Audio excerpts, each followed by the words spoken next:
Hello, and welcome to today's episode of 219 GreenConnect, where we explore topics about the environment and green living in Northwest Indiana. For past show archives, news, and upcoming events, you can check out our website at 219greenconnect.com or connect with us on Facebook or Twitter. Our ID on both Facebook and Twitter is 219 GreenConnect. You can also subscribe to our podcast via iTunes. I'm your host, Kathy Sipple, and with me today I have Oriana Teal from a very interesting site that I found online called neighborhoodfruit.com. Welcome, Oriana. Hello. Thanks for having me. Hey, thanks for saying yes. I know that you're the mother of a newborn infant and you have a lot of competing responsibilities, so I greatly appreciate it. Yes, I do. Yes. You're very welcome. Yeah, well, for those who have not yet seen your site, let's just tell them a little bit about what it is. Neighborhoodfruit.com, number one, you can go there and check it out, but it's a kind of an inventory of publicly accessible fruit trees all over the United States. Is that a good way to explain it? Yes, that's actually one of the offerings that we have on our website. Basically, we have been partnering with local groups, nonprofits, enthusiasts, individuals who are interested in locating fruit trees on public land, basically on the streets and parks, greenways, and make that information available to everyone. In addition to just inventory of publicly available fruit trees, we also allow our registered users to share information when their fruit is available. So if you have a lemon tree or an apple tree in your backyard and you have a bounty you don't really know what to do with, you can actually invite people to either come to your property and pick from your tree, or you can pick it yourself and just make this fruit available to others. So it's basically people can come to the site with the intention to find fruit or to share fruit, or maybe a little bit of both. So the idea is basically that in our urban environment, there are people that have fruit trees, and they grow food that is close to them,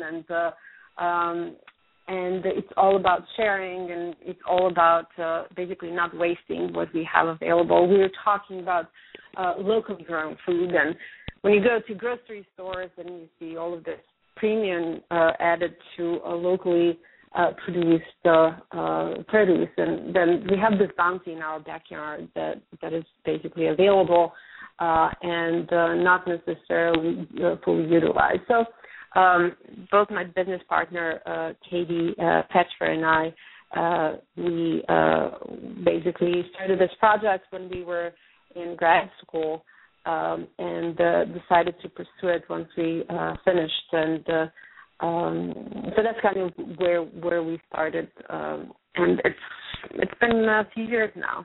In the meantime, I had my 2 kids, and so far we have been pretty successful with how many people have visited the website. We have about 30,000 users from all over the United States, and it seems like people really like it. We do hear a lot of positive things, and so I'm curious if you have specific questions for me. You bet. Well, I'll tell you. I mean, I'm trying to recall now how exactly I came to your site, but it was actually an idea that I had in mind a few times. I do a community garden here in Valparaiso, Indiana, where I'm from. And, that's kind of about sharing, and sometimes you have leftover, or, just extra tomatoes that you can't possibly harvest, and it's nice to have community people right there that you can offer it up to. Or sometimes there have been passers-by. Our community garden is actually located in one of the local parks. And, last year I just happened to take a stroll around the park grounds and found 2 apple trees behind the park office, and I just felt like a little kid.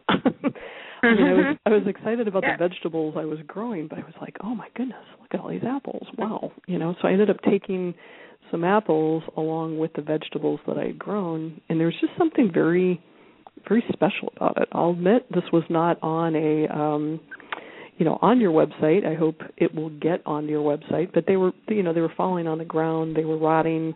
I'm also a big food composter. I really like composting with worms, and that's great. But if somebody can eat it, and that just seems like no-brainer upcycling, or not even upcycling. It's just getting it into the right the right funnel of people that can use it.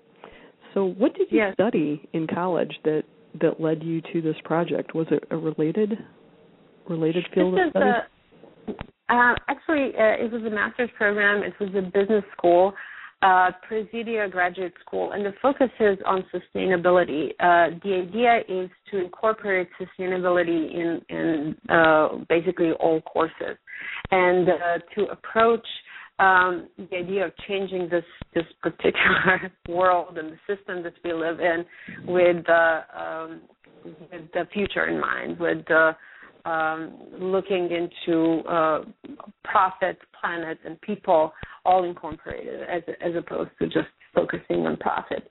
So waste and is one of my favorite topics, and I'm a big composter as well.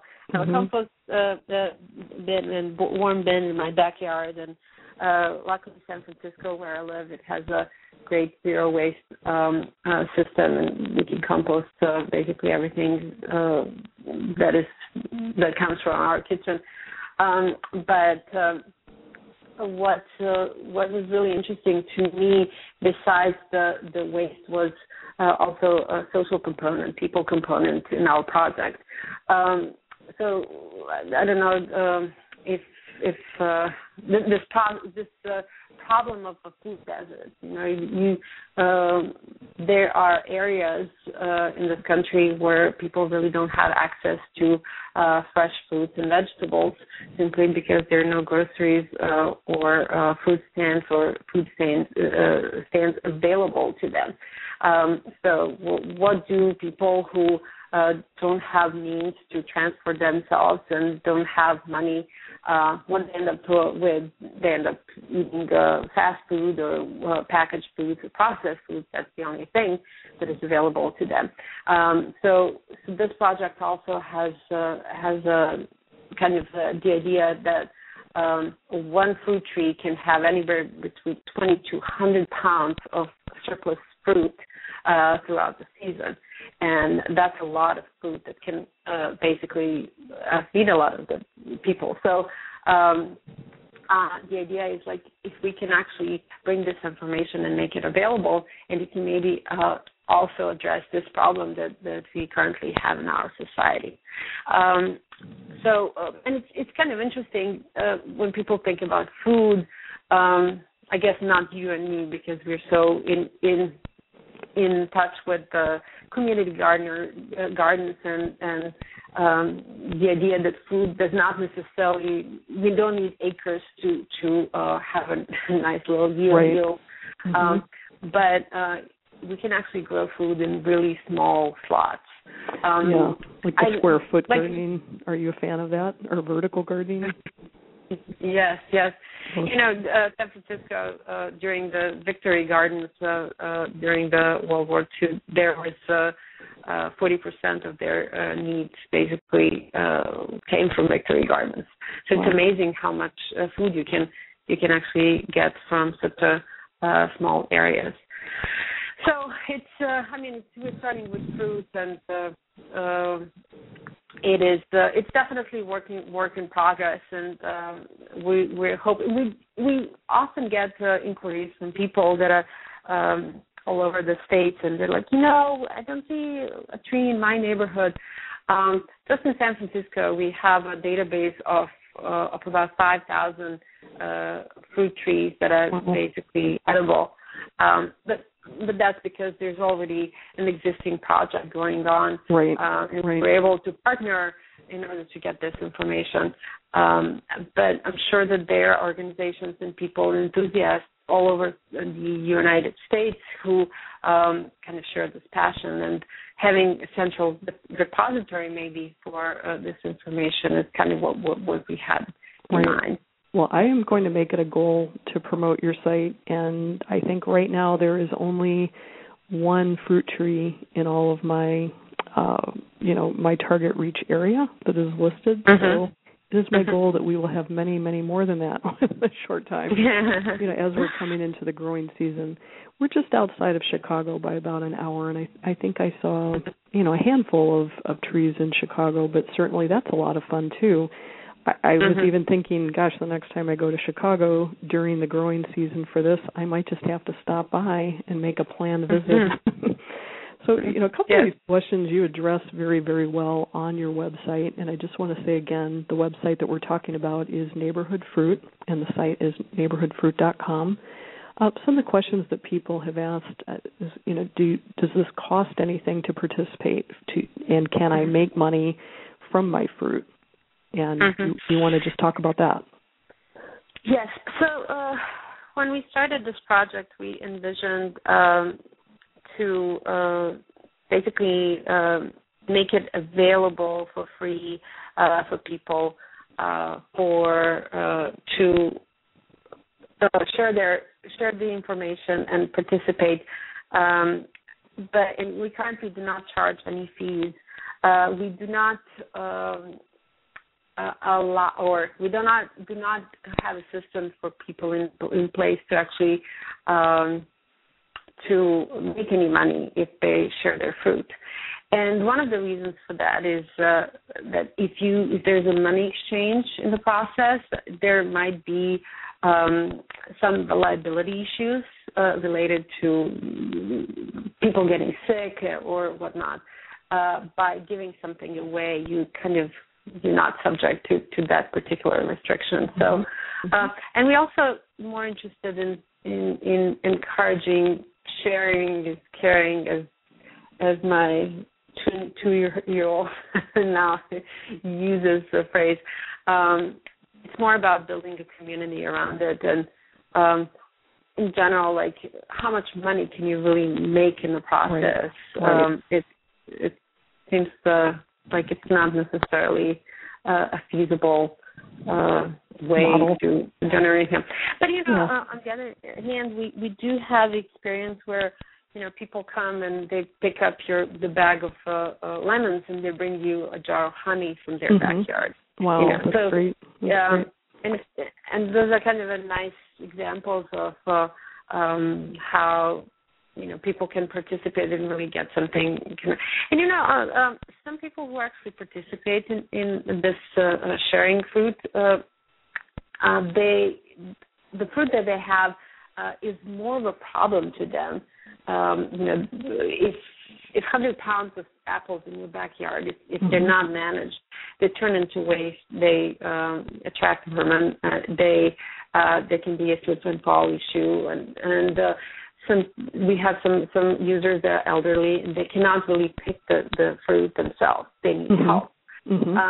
So it's not necessarily that they don't necessarily see this bounty as something really valuable. It's more like a problem to them. Where for someone who lives next door, it can be a great project, canning project, or if they have a catering, if they need catering for the big event, they can make a bunch of pies or a fundraiser for their kids' school, and whatnot. Right. And we're really interested in kind of encouraging this type of behavior with our user base. Me too. Me too. And I'll tell you one idea I've recently been exposed to, and that's something called a food swap. I don't know if you've ever been to that, but we just had our first one here in Northwest Indiana about a month or so ago. And gosh, that was a lot of fun. It was the same idea. It wasn't necessarily fruit, although some people did bring fruit jams that they had, canned last year. But the idea was no money is exchanged. You just bring homemade items to exchange with others, and you trade. And I had a great time. I brought a lot of food, but I left with a great variety of food. And, some of the things that I do are, I make kombucha at home. I make kefir. And whenever you do those things, each time you make it, you have double at the end of your production period. And you can only use so much, so I don't want to sell those. I want to be careful, who's getting them. But I brought those extras to the food swap, and now more people in my community are making that. And I traded those, which they weren't exactly waste, but kind of waste to me, and I traded it for organic blueberry jam and for, homemade banana bread, and that was great.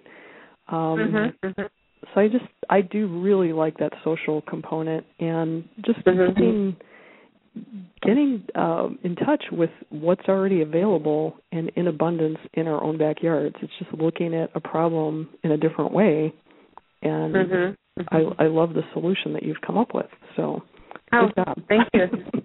Thank you. Yeah, when we first started this project, I didn't have my kids, and it's very interesting to see my kind of how I shifted my focus a little bit over the course of a few years, because there's a great opportunity to learn in the process. And first, I started with my own learning. For example, there's a specific fruit tree that is fairly abundant in San Francisco, loquat. And that loquats are not necessarily good commercially grown fruit because they bruise easily, and they're not particularly, meaty. It has a fairly large pit, but man, those loquats are so delicious. They're kind of like a mix between the quince and apple, and they're just absolutely amazing. So I felt like a little child, living in San Francisco, which is not necessarily as exotic as maybe Hawaii or some other place, but where we have tropical varieties. But I thought that I knew all different varieties that live in my neighborhood, and suddenly I discovered this thing. It is pretty exciting. So learning about what's available, and also having the ability to teach kids about what's available, and having seen their excitement in the process, it's just so invigorating. Just watching my son picking the strawberries from our backyard garden. We have a tiny backyard garden. We live in kind of in the heart of the city. And, so we have we grow strawberries, and then, of course, tomatoes.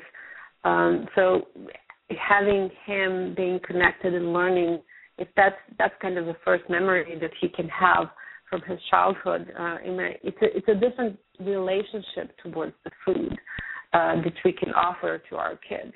Absolutely. If they can actually not be afraid of bees, because we have a beehive in our backyard, and he likes the honey, and so that's kind of the type of world that we want our kids to live in. So it's all connected, I guess. What we do, what we offer to our kids, what they can learn, and so that's basically my intention. I love that. I really love that. And, I would agree. Growing up as a kid, we had apple trees in our backyard, and there was just something kind of exciting about getting apples from your own backyard. We also had a backyard garden, and even though I have a community garden, I also have a tiny backyard. I do some container gardening where I can. There's just something about growing it yourself, and I don't have kids, but I do it for me because I'm a foodie, frankly, and I am really concerned about what's in my food, and I just would rather know that I'm getting it from a source that's not, genetically modified, and I can know more about what's grown locally and lower carbon footprint and everything else for the reasons that you just said. Just less waste and all that on down the line. Well, I think that's great. And you also have a mobile application. Is that right? Yes. We do offer iPhone app to get an access of for our publicly available fruit trees, so you can access them online. Good. On go, and our website offers more functionality, so you can actually share fruit, and you can basically find fruit that people offer through the website. But on a mobile device, you can only locate fruit that are available in your neighborhood, basically. And that's kind of interesting. You go for a bike ride, and you see what's available, what's in the season. You try to locate it, and it's kind of a fun way. When we were working on this actively, like my business partner and I, we worked on it for like 2 years, like full time. We used to lead these bike fruit picking adventures. We would locate the fruit trees in a certain area, and we would have them on our device, and we would basically invite enthusiasts to join us, and a bunch of people would join us on a bike, and then we would use our fruit pickers, and we would basically pick the fruit trees and then split it and donate extras if there were extras.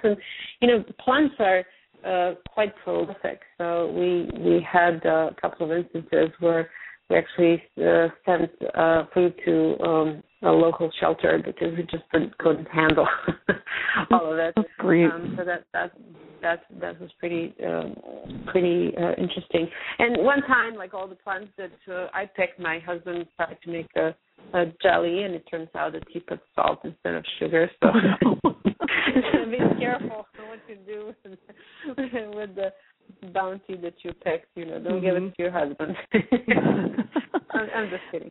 Well, I think you're right, though. When you're getting something, for free and in large quantities, it seems that it does open your creative mind to different potentials that you just don't think about, even at a farmer's market or, when food is available affordably. It's like when things are available for free, you just really want to stretch your ideas about what to do. So I've recently started getting some spent grain from a local brewery, and that's been a lot of fun. I'm making bread with it, pizza dough, like all kinds of things. So my dream would be to put together some kind of, semi-urban foraged fruit pie creation using, spent grain and then fruit that I find from the Neighborhood Fruit Initiative. I think that would be just great. Anyway, we'll see how that works. But if somebody's got a fruit tree in their yard and they're thinking, gosh, those pears are messy each year, those apples are messy each year, what do they need to do to share their fruit or to list their tree? They would go to your site, neighborhoodfruit.com, and then what would they need to do from there? They would register if they haven't registered, and on a landing page there's a link that says share fruit, and basically they would they would register a specific tree, and then when then it would be in our database, and then if there's a fruit available, they would basically share it, so they can do it multiple times. Okay. Once they actually share the fruit, it is available on a Google map mashup, and it does not necessarily reveal user's address. It's basically it's just a proximity. But once they decide they want the fruit, we connect them with the fruit tree owner, and the exchange basically happens based on how they arrange it. They can either arrange it by phone or by email, or some of our users they they basically allow their address to be sent to another person who wants to come. And most of the time it's like, okay, just I will leave it on the porch and you show up at a certain time and you get it that way. So it's pretty straightforward and it's fun. It seems like people enjoy it, and you see more people as seasonality. You see more people in the spring, or like so winter time. It's the time for citrus, and here particularly in California, where during the winter time, of course, the rest of the country is dormant because not as everyone is blessed with a good climate that we have. That would be the case here. Yeah, citrus, citrus here. California and then Arizona, Florida. That's kind of a large user base that we have, and these users post their information. But then you have spring when you have like early summer plants. You see people basically like, oh, okay, help me out. I have way too many, and they all come right at the same time. And then throughout the summer, in the fall there's lots of apples, and also here persimmons, and also we have pears as well and whatnot. Some of our users also post nuts as well. So it kind of counts in spurs depending on what's available. Have a lot of we also black walnuts. Yes. But we also see a lot of activity, like kind of like a mushroom effect. You have one person that discovers the site in their community, and suddenly they pop up. Like we have few others that apparently they're part of the local network. They know each other, and then we have them bursting in different areas. So it's basically. It's a testament that all these communities are out there. People are out there using it, and they like the idea, and so it definitely helps for us to spread the word and share this information with your community. So hopefully it can be useful to your friends and neighbors and people who are interested in the same things. Well, that sounds great, and I definitely will spread the word here within my community in Northwest Indiana. I am somewhat plugged into the local food community, and I also do some work with a statewide initiative called Sustainable Indiana. Last year, our statewide initiative was getting people more interested in community gardening. This year, it's actually bicycling and taking the trail. So I think your idea of a fruit excursion by bicycle would be a perfect way to tie both of those yearly initiatives together. So I'm going to work on that. We'll Hoosiers out biking and picking fruit. I think we'll all get a little healthier doing that. So, well, I want to thank you again for your time. And if you're interested in finding fruit or sharing fruit that you have in your own backyard, and it looks like you can also share nuts or even excess herbs, anything that you've got going in excess in your yard, please check out neighborhoodfruit.com. So my guest today has been Oriana Teal, and she's joining us from San Francisco, California. And thank you very much for giving us your time. This has been another episode of 219 GreenConnect. My name is Kathy Sipple, and this archived edition will be available on our website at 219greenconnect.com. Thank you so much. Thanks for having me. Thanks.